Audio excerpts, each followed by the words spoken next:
오늘은 마가복음 1장 40절로 42절의 말씀을 통해서 원함의 주체를 바꾸면이라는 제목으로 말씀을 나누고자 합니다. 오늘을 살아가는 이 시대의 지금의 현실에 한 목회자로서 또 이 시대를 살아가는 한 사람으로서 그리고 성도로서 참 답답하고 막막합니다.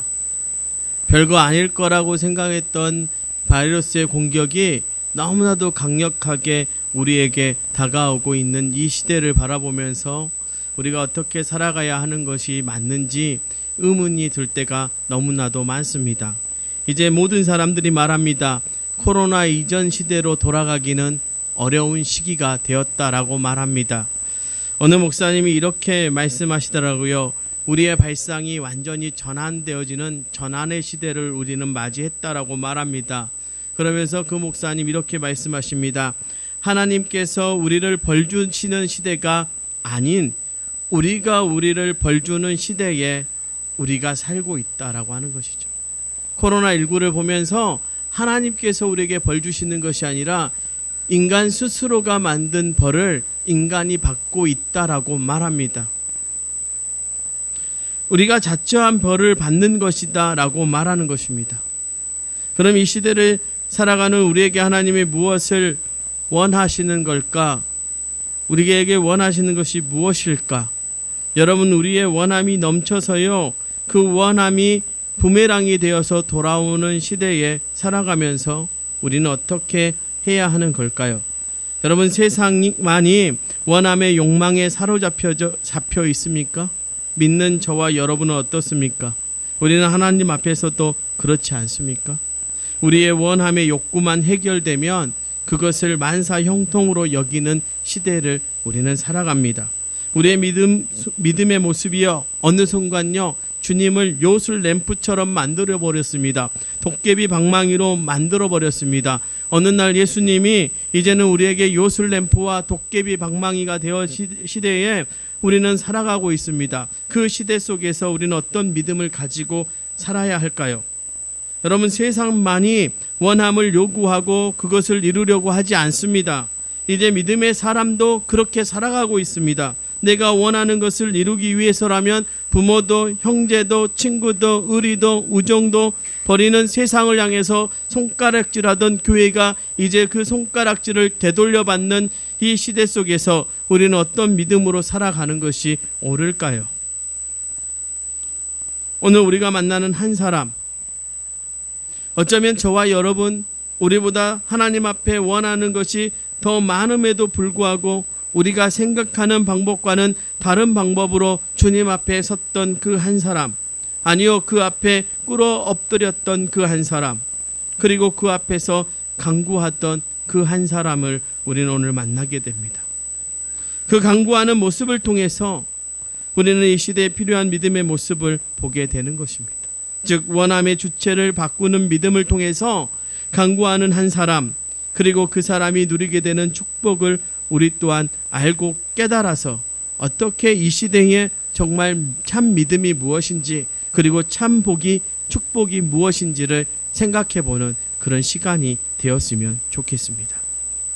여러분, 원함의 주체를 바꾼 믿음은요, 나의 원함이 아닌 주님의 원함에 간구하는 믿음입니다. 오늘 본문 40절은 우리에게 이렇게 말씀합니다. 한 나병 환자가 예수께 와서 꿇어 엎드려 간구하여 이르되 원하시면 저를 깨끗하게 하실 수 있나이다. 나병 환자의 믿음이 위대한 것이 무엇일까? 바로 그의 간구에 그 믿음의 모습이 달려 있습니다. 그는 주님 앞에 나오면서 주님께 이렇게 간구합니다. 원하시면 저를 깨끗하게 하실 수 있습니다.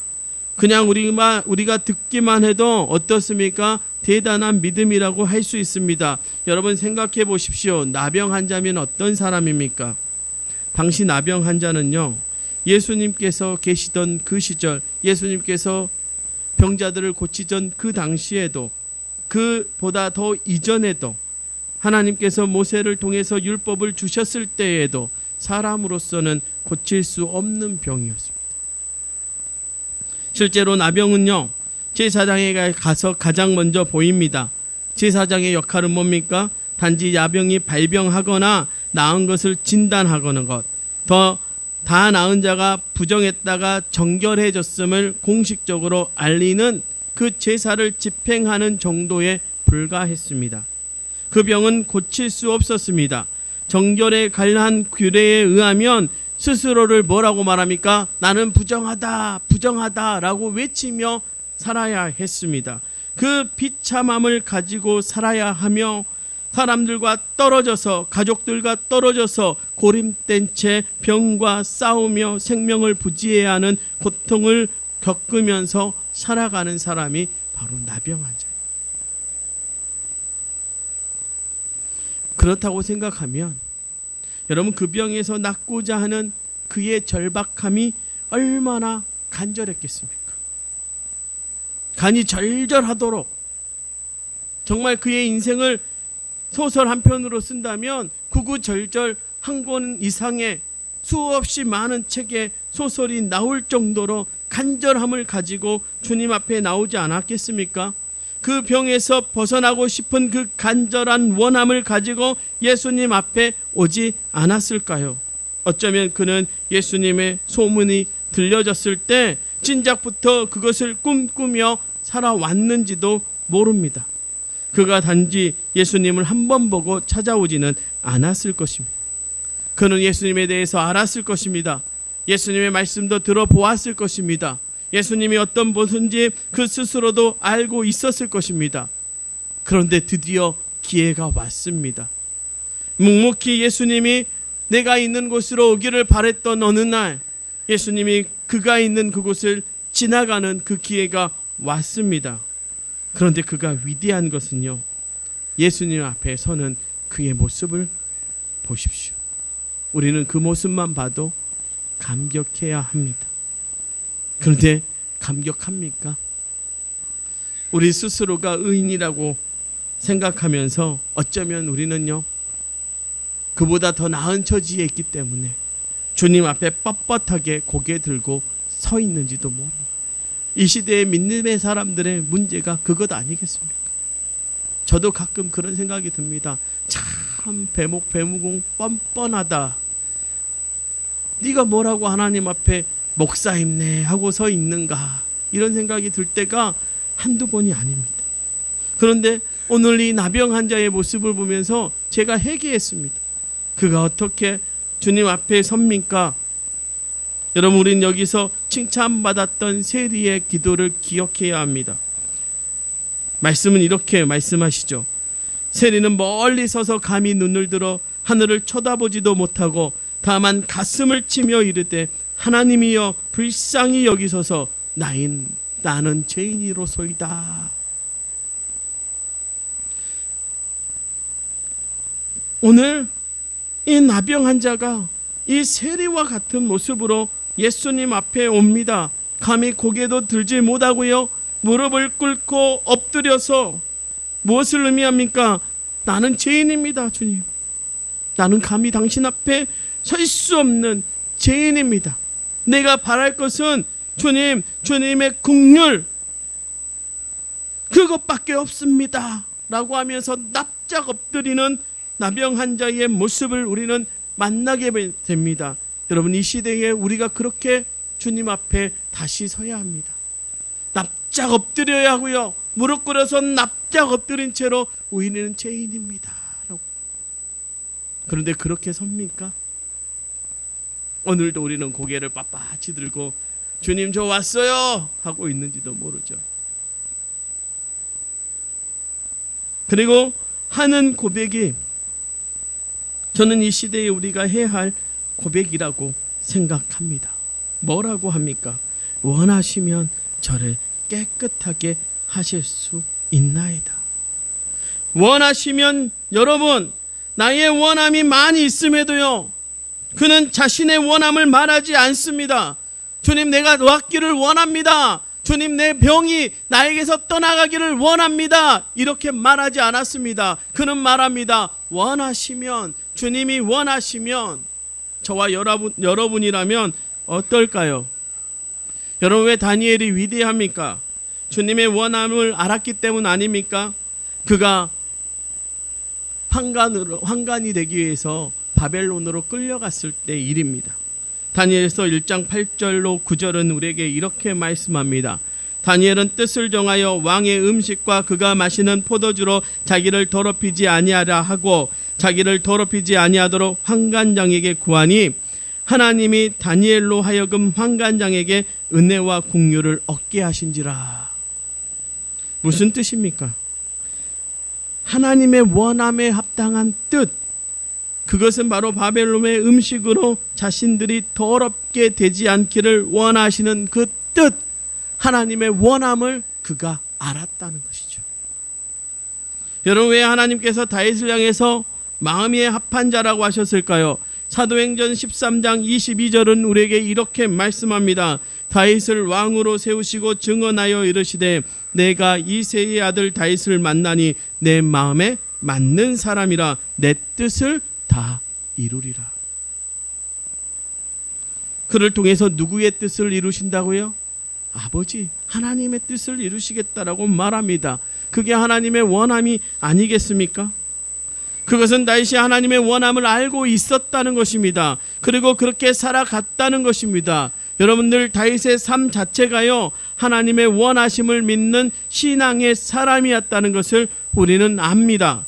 여러분, 전쟁에도 하나님께 묻습니다. 주님, 어떻게 하는 것이 맞습니까? 하고 주님의 원함을 묻는 자가 바로 다윗이었습니다.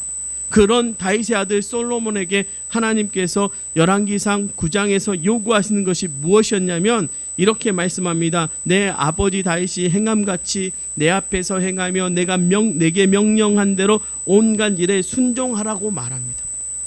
그게 뭡니까? 야, 너도 다윗과 같이 내가 원하는 것, 하나님의 원함을 이루는 삶으로 살아가기를 요구하셨습니다. 여러분, 지금 이 위대한 믿음을요, 나병 환자가 우리에게 보여주고 있는 것입니다. 위대한 선지자 사무엘의 어머니 한나가 왜 대단한 믿음을 우리에게 보여줍니까? 사실 자신의 원함을 가지고 하나님 앞에 섰지만 한나는 자신의 원함이 아닌 하나님의 원함을 기도를 통해서 알았기 때문입니다. 뭐라고 말하냐면 여호와 앞에 내 심정을 통한 것뿐이오니, 그런데 이게 원문의 의미는 뭐냐면요, 그가 하나님의 마음을 알았다라고 표현합니다. 하나님이 그녀의 마음을 알았고 그녀가 하나님의 마음을 알았다는 거죠. 하나님의 원함, 하나님의 말씀이 들려지지 않는 그 시대, 여러분, 엘리 제사장의 시대를 뭐라고 말합니까? 하나님의 음성이 들리지 않는 시대라고 성경이 말씀합니다. 그런데 언제 하나님의 음성이 들렸습니까? 이제 사무엘이 그의 성막에서 일하던 그때에, 이제 사무엘이 말을 알아먹을 정도가 되어졌을 때에, 그때 하나님께서 누구를 부르십니까? 사무엘아, 사무엘아 라고 부르실 그때부터 다시 하나님의 음성이 들리기 시작했다는 것. 그것은 한나가 하나님의 원함을 알고 그의 아들을 하나님께 바쳤기 때문입니다. 사랑하는 성도 여러분, 이 시대에 우리에게 필요한 믿음입니다. 원함의 주체를 바꾸시기를 소망합니다. 여러분의 기도 앞에 우리가 이렇게 기도하면 어떨까요? 주님이 원하시면 이 문제가 해결될 줄 믿습니다. 주님이 원하시면을 앞세우는 믿음으로 우리가 살아가면 어떨까요? 그것이 가지고 있는 의미가 무엇이기에 그렇습니까?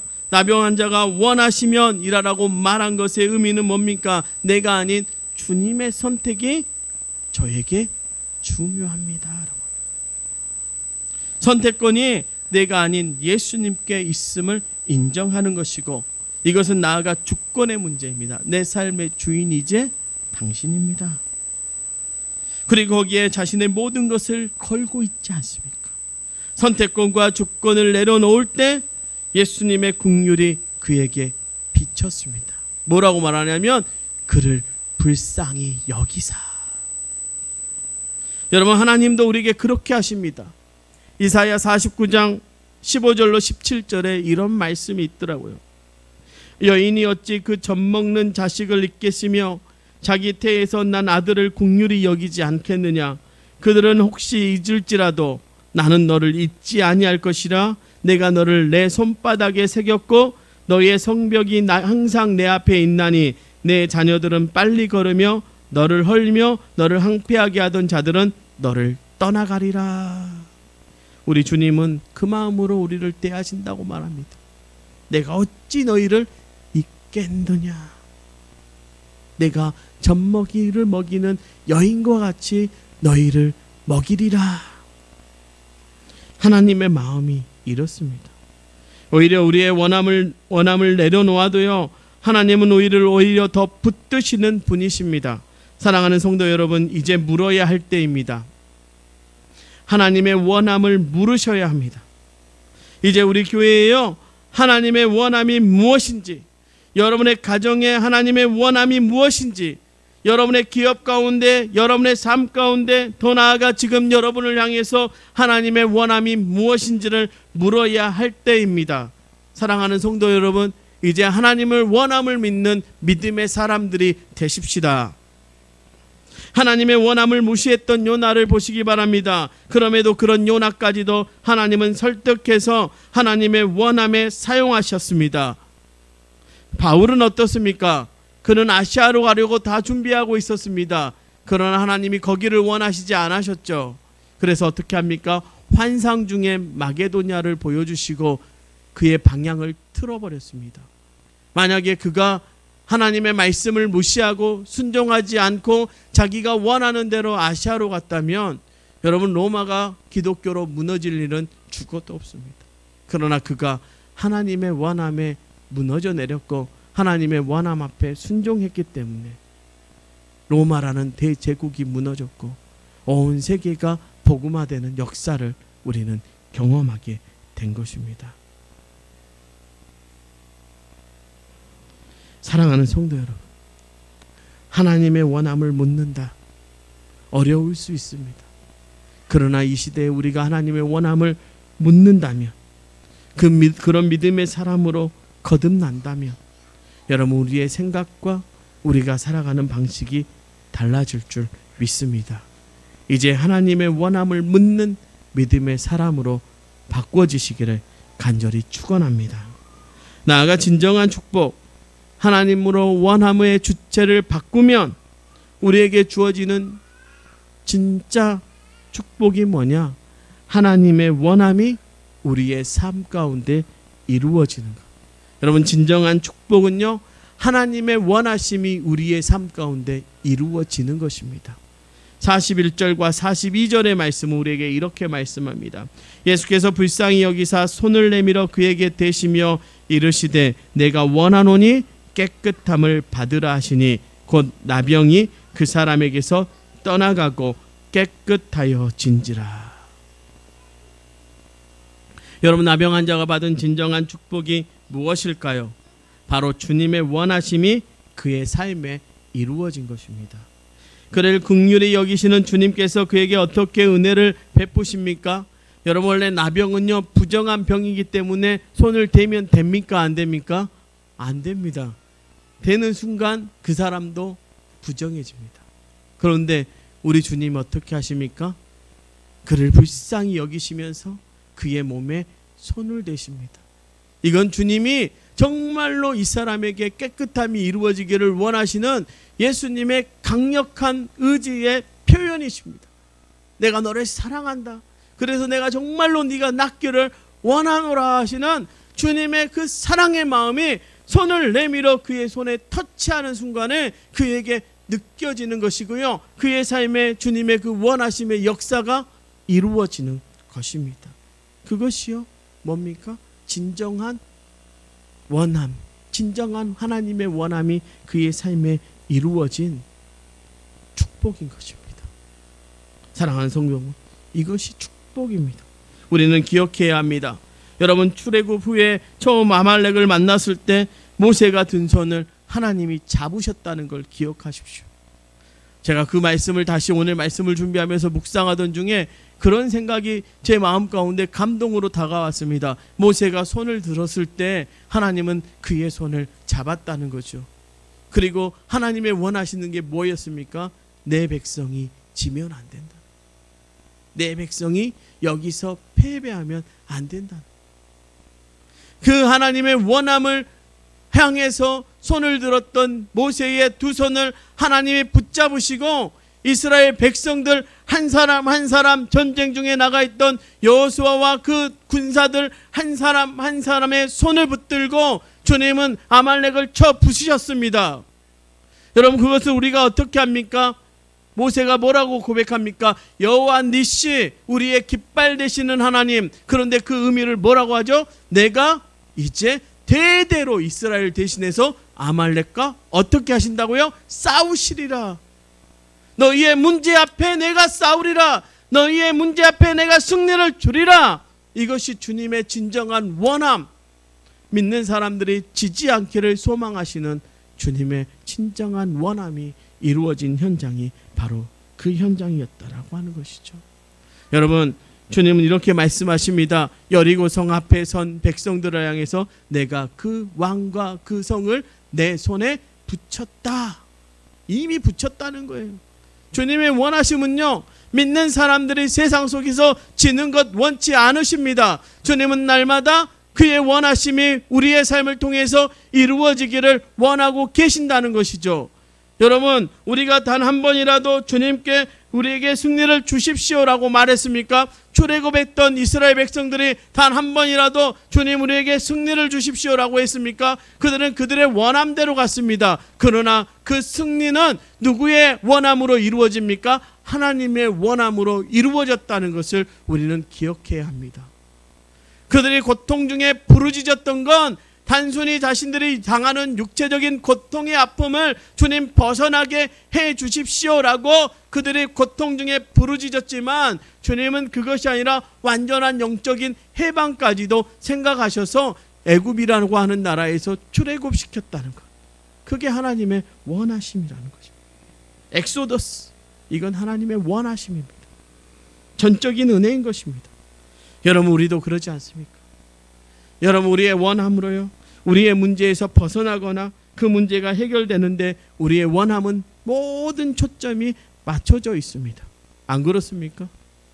여러분, 우리의 기도의 원함의 초점이 어디 있습니까? 내 눈앞에 보이는 문제가 해결되어지는 것에 있습니다. 그런데 해결될지도 있지만 안 되는 경우가 훨씬 더 많음을 우리는 경험하지 않습니까?